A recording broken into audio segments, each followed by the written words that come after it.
Samajwadi party के राष्ट्रीय अध्यक्ष और प्रदेश के पूर्व मुख्यमंत्री अखिलेश यादव आज अपनी एक दिवसीय निजी दौरे पर वाराणसी पहुंचे। जी हां, वाराणसी के लाल बहादुर शास्त्री हवाई अड्डे पर पत्रकारों से वार्ता करते हुए उन्होंने कहा कि प्रदेश सरकार कुंभ की तैयारी को देश दुनिया में दिखाना चाहती है, लेकिन वह यह नहीं बताना चाहती है कि कुंभ में जो भगदड़ हुई थी उसमें वास्तविक रूप से कितने लोगों की मृत्यु हुई और भगदड़ का कारण क्या था। उन्होंने कहा कि कुंभ में 100 करोड़ रुपए से ज्यादा का खर्च करने की बात कही जा रही है, लेकिन कुंभ में ये पैसा कहां गया और उसकी तैयारी क्या की गई यह बताने की जरूरत नहीं समझी जा रही है। एक प्रश्न के उत्तर में उन्होंने कहा कि प्रधानमंत्री नरेंद्र मोदी अमेरिका गए हुए हैं, यह काफी अच्छी बात है, लेकिन इससे अच्छी बात तब होगी जब अमेरिका का व्यापार भारत में आएगा और अमेरिका के हाथों में हमारा बाजार न चला जाए, इसको भी देखना पड़ेगा। आगे उन्होंने कहा कि आपके पैसे की कीमत बची नहीं हुई है, डॉलर के मुकाबले रुपया का ग्राफ लगातार नीचे गिरता जा रहा है। वाराणसी में वह एक निजी कार्यक्रम में पहुंचे थे। भारत सरकार का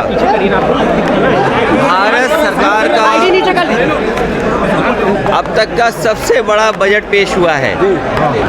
भारत सरकार का लगातार ये दावा रहा है कि आने वाले समय में दुनिया की 5वीं अर्थव्यवस्था से वो नंबर 3 की अर्थव्यवस्था पे पहुंच जाएंगे और नौकरी, रोजगार, किसान की आय और विकसित भारत का एक नक्शा उन्होंने तैयार किया है, विकसित भारत का एक रोड मैप तैयार किया है।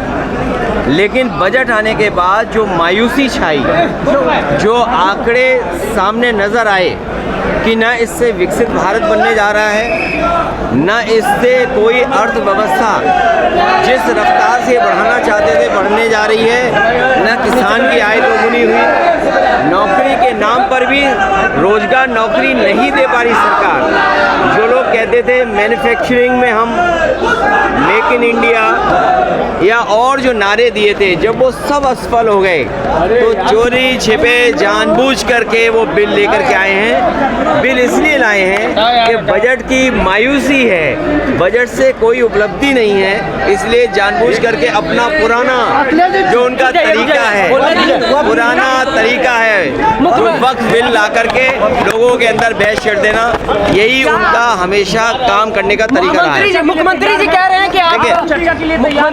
हैं कि आप जिस तरीके से कोविड वैक्सीन लगवाए उसी तरीके से आपने स्नान भी किया। मुख्यमंत्री मुझे तो इस बात की खुशी है कि आने वाले समय में हम लोगों को कपड़े पहन करके स्नान करना होगा। जी सर, भाई ये चीज़ तो हमें सीखनी चाहिए जी। ये जो चीज़ें सीखने की हैं वो हमें अपने मुख्यमंत्री जी से सीखना चाहिए कि पूरे वस्त्र पहन के स्नान करना चाहिए। बनारस वालों आपसे बेहतर कौन नहीं जानता होगा स्नान कैसे किया जाता है। सर अगर क्योंकि आप क्या समझाना चाहते हो, जिस सरकार ने ये कहा कि विकसित भारत बनेगा, जिसने ये कहा कि बनारस को क्यों बनाएंगे और विकसित भारत का इंफ्रास्ट्रक्चर कैसा होना था, आपने कुंभ में देखा कि अगर इनका इंफ्रास्ट्रक्चर अच्छा होता जी, और जो तैयारी बताई थी कि 100 करोड़ की उन्होंने तैयारी की है, अगर 100 करोड़ की तैयारी होती तो लोगों को ये असुविधा नहीं होती। लोगों की जान गई है, लोग बड़े पैमाने पर परेशान हुए हैं। जाम में न केवल श्रद्धालु लोग और जो लोग आए थे दर्शन के लिए वो परेशान हुए, बल्कि आम जनता भी परेशान हुई है, लोगों की जान गई है। जो सरकार लगातार दावा कर रही है वो अभी तक ये नहीं बता पा रही कि जान कितनों की गई है। केवल भगदड़ की जान नहीं, जो लोग यहाँ आए दर्शनार्थी श्रद्धालु, उनकी भी बड़े पैमाने पे जान गई है, जो सरकार छिपा रही है। हाथरस में एक बड़ा हादसा हुआ है। 50 करोड़ तो नहीं आए हैं, 60 करोड़ लोग आए हैं। आप भी झूठ मत बोला करो। आप उनकी गिनती कम मत करिए। वीआईपी मूवमेंट बंद नहीं हो रहा। आप उनकी गिनती कम मत करिए। वीआईपी मूवमेंट बंद नहीं हो रहा। गिनती कम कर करके आप उनको भी परेशानी में डाल रहे हो। जो आंकड़ा आएगा वो 60 करोड़ का आंकड़ा आएगा, लेकिन 60 करोड़ के आंकड़े के बाद भी जिन लोगों की जान गई है, जो भगदड़ में मारे गए, उनकी भी अभी तक सूची नहीं दे पा रहे हैं।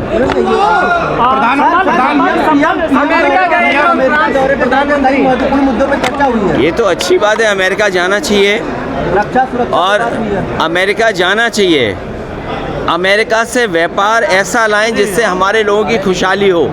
हम अपना बाज़ार अमेरिका को न दे दें। व्यापार आए लेकिन हम अपना बाज़ार अमेरिका को न दे दें। और मैंने तो लोकसभा में भी कहा था कि पिछली बार प्रधानमंत्री जी हीरा लेके गए थे, इस बार कम से कम सोने की चेन ले जाते। और भारत मजबूत हो, हम आप सब चाहते हैं हिंदुस्तान ताकतवर हो। हिंदुस्तान जब ताकतवर होगा, हमारे नागरिक अगर कानून तोड़ करके गए तो ये किसकी नाकामी है? क्या यही विकसित भारत का सपना है कि लोगों को नौकरी रोज़गार यहाँ नहीं मिल रहा है, वो मजबूरी में जा रहे हैं वहाँ पर, और इनकी सरकार में दलाल पैसे लेकर के भेज रहे हैं, जिसमें पंजाब है, गुजरात है। और अगर सूची निकालोगे आप तो सबसे ज़्यादा इस तरह भारत से जाने वाले लोगों में गुजरात के लोग ज़्यादा होंगे। भारत इतना मजबूत हो, हमारा देश इतना मजबूत हो कि कोई भी देश हमारे नागरिकों को बेड़ियां और हथकड़ी लगा करके ना भेजे।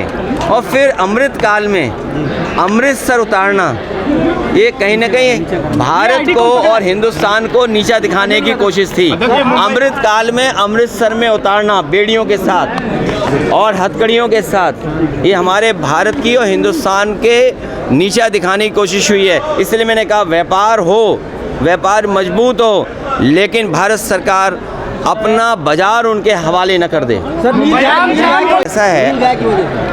ऐसा है जानवरों से कोई पहली बार जान नहीं गई है। इस प्रदेश में लगातार हम लोगों ने विधानसभा में भी बोला है, और याद करो तो हम सांड समाचार के माध्यम से सरकार को जागरूक करते थे।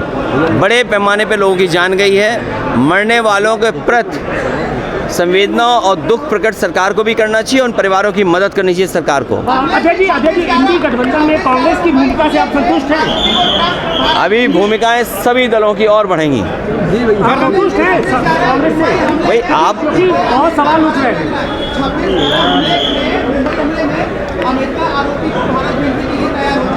तो ये तो जो भी भारत और हिंदुस्तान की सीमा और भारत की आंतरिक सुरक्षा के लिए खतरा बनता है, उस पर कार्रवाई हो, उसमें हर देश को सहयोग करना चाहिए। मुंबई कोऑपरेटिव बैंक आज बंद हो गया है, कई लोगों का पैसा फंसा है। लोग कहाँ पर? मुंबई का कोऑपरेटिव बैंक को बंद कर दिया गया है। देखिए, कोऑपरेटिव यूनिवर्सिटी बनने जा रही है, और कोऑपरेटिव में मुझे नहीं पता है कि किस कारण वो घटना हुई होगी जहाँ पर अकाउंट, लेकिन सच्चाई ये है कि आपके पैसे की कीमत नहीं बची है।